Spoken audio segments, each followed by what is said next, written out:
We would like to know in relevance of this plantation drive, and please advise us how we can get rid of the moral distractions. This plantation drive,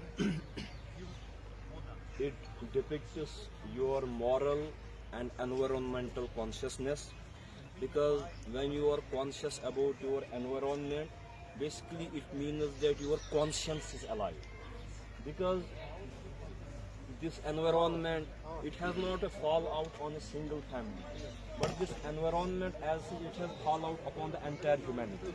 If there are climatic changes, if there is some degradation in environment, it means that each and every human being will be affected.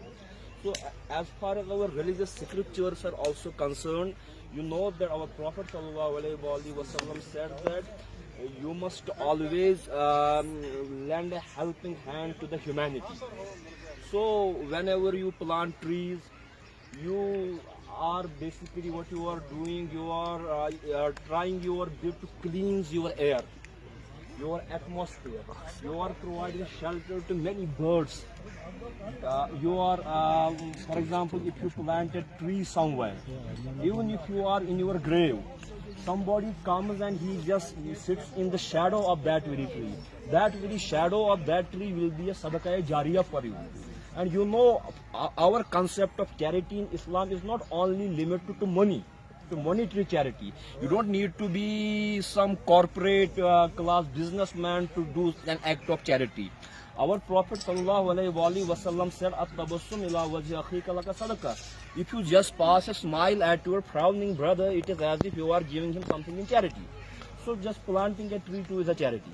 It's an act of charity. And keeping your environment clean. For example, Prophet ﷺ said, "Al-imanu bid'un wa sabuna shu'bah. Afdaluha qawlu la ilaha illallah wa adnaha amatatul adha anit tariq." Iman, belief, it has 70 odd branches. The greatest and the highest branch of the tree of Iman is the testimony that there is no God but Allah. And another branch of this very tree of Iman is amatatul adha anit tariq. If you just remove a pebble, a stone, a thorn or litter, waste, whatever is scattered up in your vicinity, if you lift it from your roadside and make road clean, this too is a part of your belief. So this is said by our Prophet ﷺ. When you get engaged, my dear sons, daughters, when you get engaged in these types of activities, you also get a sort of catharsis. For example, when you don't have anything to do, sometimes we visit those sites which are very much immoral, which are not good for our mental health, for our psychological health. Or sometimes you see, unfortunately enough, that people are going toward, our youngsters are going towards substance abuse, towards drug abuse. But when you channelize your energies in a positive and constructive way, by way of protecting your environment, by way of keeping your environment clean, that very extra energy, what I can say, surplus energy, which can take you towards those dopamine highs. Okay, of course, sir. Okay, now we want to say how we can make this cleanliness drive or environmental drive as a sense of integrity under the multi-religious society. Yes, you know, each and every religion gives emphasis upon the human betterment. Yes, sir. If you see, for example, if you even see Bhagavad Gita, Yes, sir.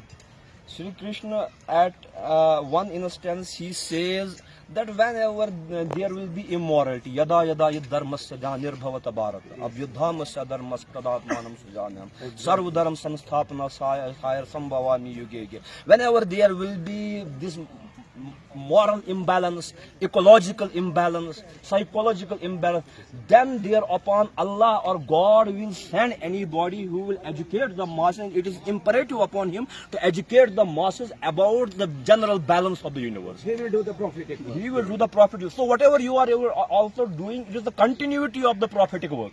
It is the prophetic mission which Prophet ﷺ has just inherited. You have inherited from him, that we have to work for the betterment of the entire universe. Thank you, sir. Thank you.